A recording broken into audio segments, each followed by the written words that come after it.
Welcome to the American Intercontinental University Library podcast series on library instruction.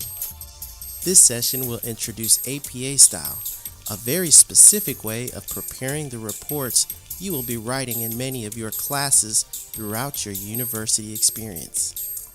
If you are viewing this podcast on QuickTime, notice the drop-down menu on the bottom right of the screen. Clicking here will allow you to jump to any section you choose. APA style is used in the social sciences, education and business, as well as psychology. APA stands for American Psychological Association. There are two areas we will look at in this session. One is collecting and reporting references, and the other is the actual format of the paper you will be writing. When you list the basic facts about the source of your information, the source could be a book, a periodical, a website, a private conversation, or some other source. The facts are presented in a format more or less like this example of a book. For the author and date of publication, its last name, comma, initials, parentheses, date, close parentheses, period. The last name is always followed by the initials and the year of publication. The title of the book is always typed in italics, and only the first word and all proper nouns begin with a capital letter. This is followed by place of publication and name of publisher. Putting that all together, the entry for this book in the references list at the end of your research paper would look like this. Periodicals are magazines, newspapers, and academic journals. In APA style, there are different formats for citing periodicals, different formats for citing periodical articles retrieved from online databases, from internet websites, etc. You can get the details about these in many places. You can use books on APA style that you find in the library, websites on APA style, handouts on APA style that are in the library, in the Learning Center, and on the library page in the AIU Student Portal. The list of references is always at the end of your research paper, and the references are listed alphabetically by last name of author using hanging indents. Notice here how every line under the first line is indented. That's called hanging indents. In the text of your paper, there are three basic ways to introduce a quote from a book or to refer to a book where you read an idea that you want to mention in your research paper.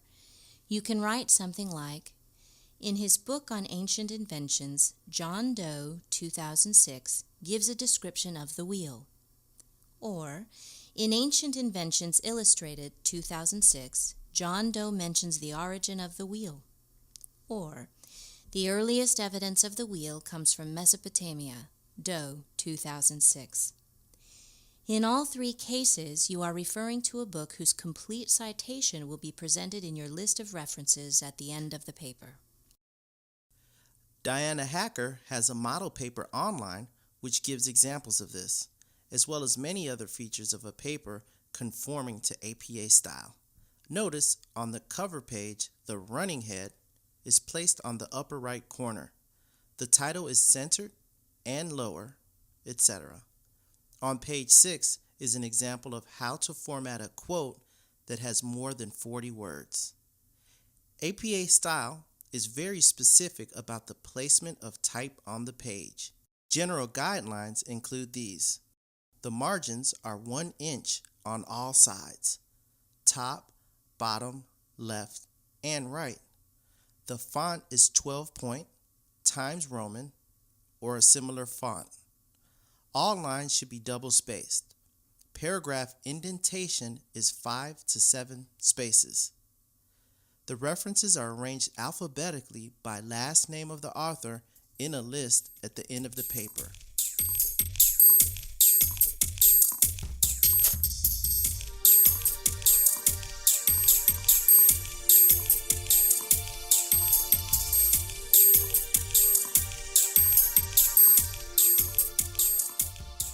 Let's take a closer look at the reference list. We've already reviewed the basic book reference. A journal or magazine article reference would look like this. A journal or magazine article that you found on an online database like Academic Search Premier and CE Cybrary or ProQuest Research Library and Learn would look like this. If the information came from a website, the reference would look like this. There are many other sources that you may need to cite. Publications with no individual author, with more than one author, images, podcasts, or audio-video resources. You can find more detailed information for these and other situations on the following websites.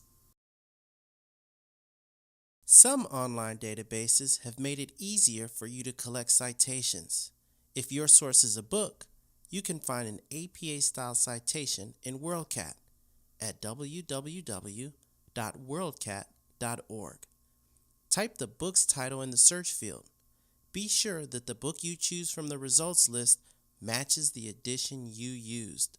Check the publisher and date of publication. Then click on Cite this item. At the top of the list, in the pop-up window, you will see a perfect APA-style citation which you can highlight, copy, and paste into your reference list. The Learn InfoTrack collections provide citation tools, and some of the other databases will assemble the entries for you, although often you will have to tweak them into good APA style. Remember, to avoid plagiarism, the sources you used for ideas, as well as for exact quotes, must be cited in your paper.